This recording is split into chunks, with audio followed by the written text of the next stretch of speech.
Immigration is a delicate topic in the UK, as in many countries. While the country isn't known as a nation of migrants like the US, by 2021, in the space of just a few decades, it effectively became one, with its foreign-born population exceeding that of the US.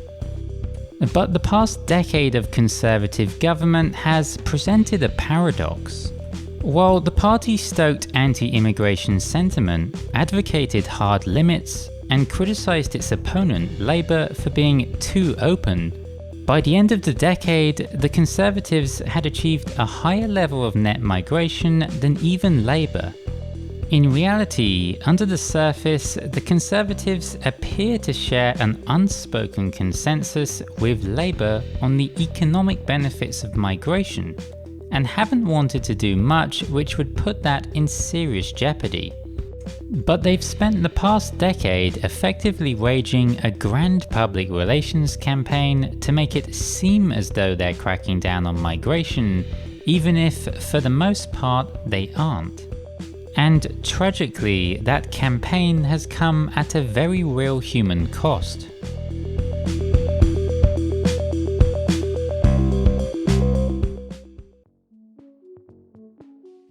Of course, immigration isn't a novel phenomenon in the UK. The country's history and institutions have been shaped by waves of immigration stretching back thousands of years, including the transformative Norman Conquest. More recently, after the Second World War, the 1948 British Nationality Act granted British citizenship to millions of people in its colonies. Over the following decades, many invoked their newfound right to move to the UK.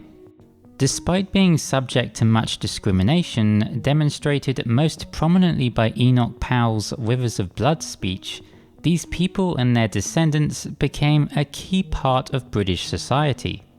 But it wasn't until the 1990s and 2000s that Britain experienced mass immigration on an unprecedented scale.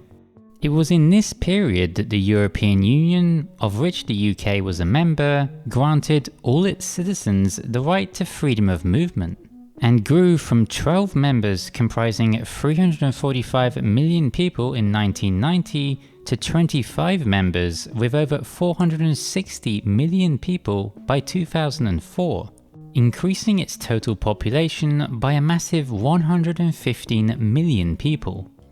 And while EU migration was the primary driver behind mass immigration, quite a few people came from other parts of the world as well. Together, by 2021, these dual sources of migration led the UK's foreign-born population to exceed that of the United States, a country renowned for accepting migrants from pretty much every corner of the planet. As in other countries, some people were uncomfortable with this change. The Labour Party effectively embraced mass immigration in the 2000s, believing it to benefit the economy and enrich society at large. Meanwhile, on the other side of the aisle, the Conservative Party tried to, as one researcher put it, offer something to everyone on immigration. Its leader, David Cameron, had tried to distance himself from traditional conservatism, even describing himself as a compassionate conservative. And so, rather than argue that immigration was in some way inherently undesirable, he instead argued that it was really beneficial to society, particularly for the economy. This position aligned well with the Conservatives' wider platform that put business and the economy at the forefront. And it was critical to supporting public services like the National Health Service. But at the same time, he said that it can put a strain on public services. So he tried to pitch it as a technocratic problem. Rather than simply deciding whether immigration is inherently good or bad, he argued that it was about controlling the flow so that it didn't cause any undesirable side effects. And his headline policy was that if his party came to power, he'd limit net migration to the tens of thousands rather than the hundreds of thousands which had come to characterize the 2000s. On the political front, this appeared effective, putting Labour on the defensive and attracting voters who wanted less immigration. But the trouble was that Cameron's net migration target didn't appear to be based on much substance. He said it would be set each year according to the country's needs, but at the same time declared a rough target range of tens of thousands, which appeared to have been picked simply because it sounded good to some voters. This was therefore in tension with the other part of Cameron's approach, his belief that some amount of immigration was desirable. If Cameron and his party had to choose between reaching their seemingly arbitrary target on the one hand and reaping the benefits of immigration on the other, what would take priority? What if it turned out that immigration in the hundreds of thousands was actually beneficial? The Conservatives did win power in 2010, and over their subsequent decade in power, they set their net migration goal to 100,000 each year, but never got anywhere close to achieving it. Indeed, net migration didn't just meet Labour's record, which the Conservatives had criticised, but exceeded it by over 50,000 on average per year. This was a far cry from their net migration target. Of course, in the early 2010s, the majority of immigration was by EU citizens, which the government couldn't control or limit because EU citizens enjoy the right to freedom of movement throughout the EU. Fast forward to 2016 and the UK voted to leave the EU. And even before free movement formally ended in 2021, the vote had a chilling effect on EU migration, dropping to as low as 34% of net migration by the end of 2020. And yet, despite the dramatic decline, mass immigration continued at a large scale, with non-EU migrants essentially taking the place of EU migrants. And notably, Brexit was never part of the plan to reduce net migration in any case. Most Conservative politicians, including Prime Minister David Cameron, wanted to remain within the EU and thus continue freedom of movement along with the migration that entailed. Even more significantly, many of the leading advocates for Brexit effectively gained control of the government in 2019 under Boris Johnson. But despite many of them having campaigned on anti-immigration rhetoric, even this post-Brexit government did little to change the scale of mass immigration, and may have even opened the door wider. It completely did away with the annual net migration goal and introduced a points-based system in its place. While the Conservatives pitched this as a way to control immigration, others argued the opposite. One researcher noted that while the new system may not be appealing to EU migrants, it might be one of the most liberal immigration regimes in the world, which could foster mass immigration. Despite mass immigration continuing apace over the past decade, the Conservatives had introduced a Byzantine mosaic of rules over that same period, which made life harder for aspiring migrants. But the party has now even started rolling back some of those measures.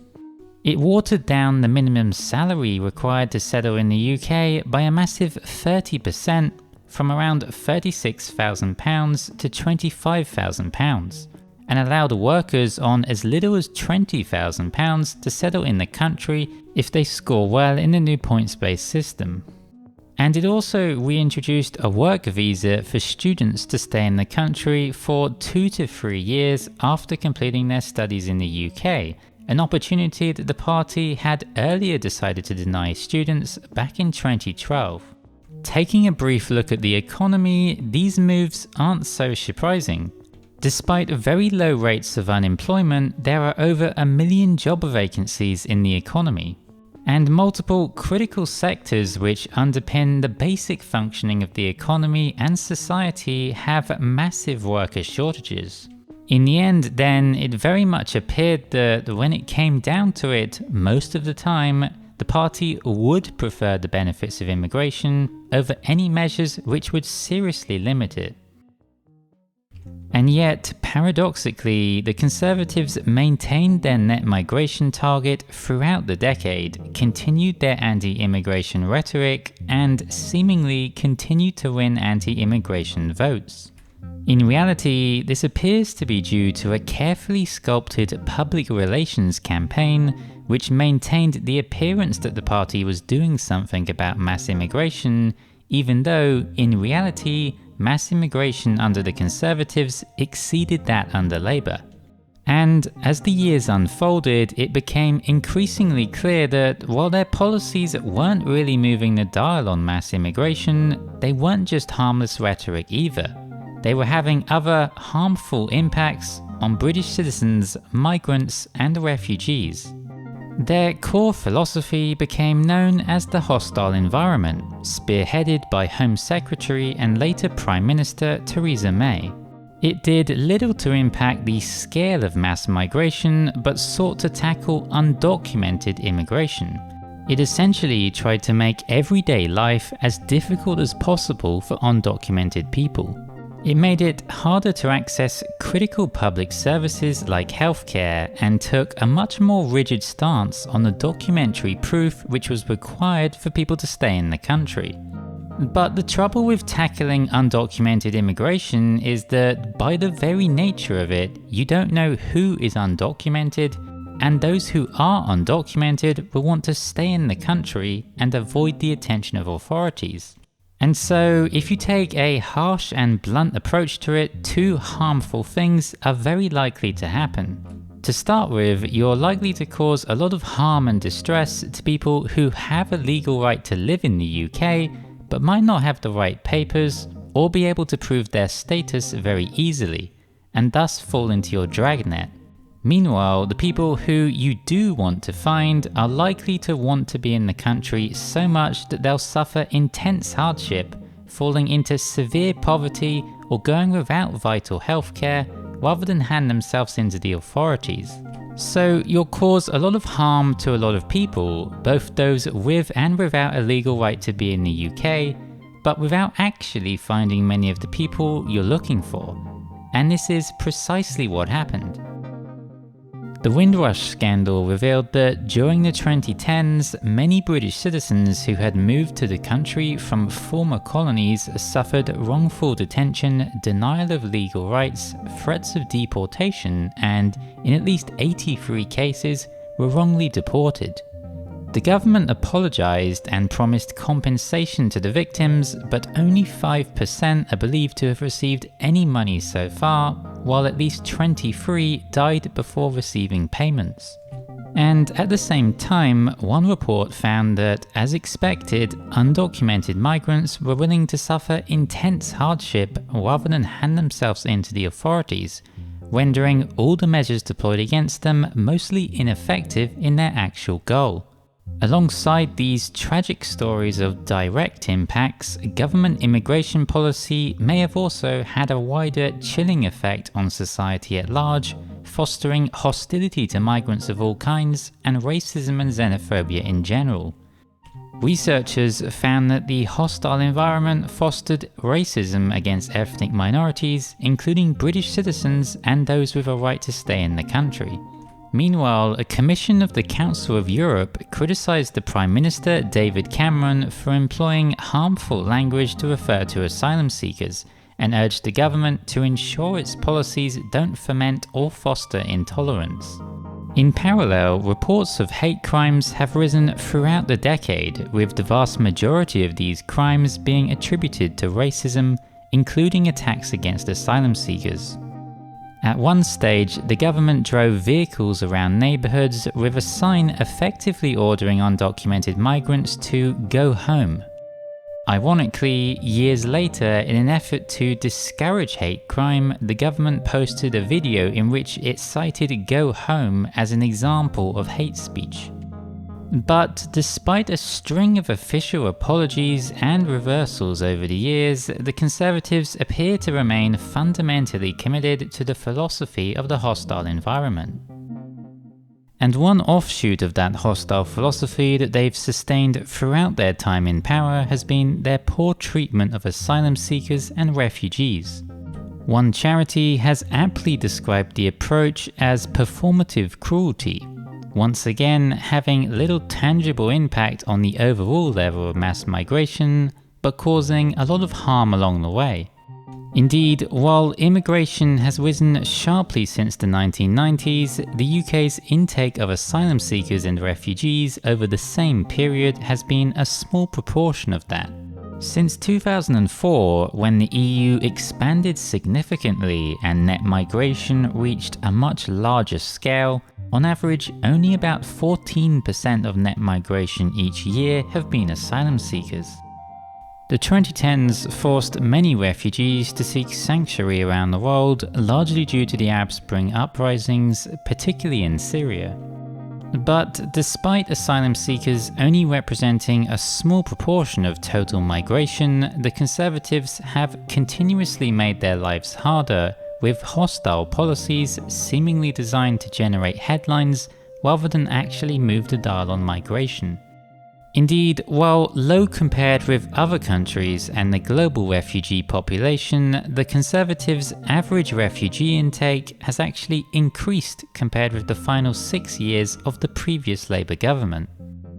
Even so, throughout the decade, while other countries managed the refugee exodus from Syria and other crisis-wrought parts of the world, the UK accepted very few refugees. It made it difficult for asylum seekers to reach the country, creating distressing and dangerous situations at the Eurotunnel and later in the English Channel.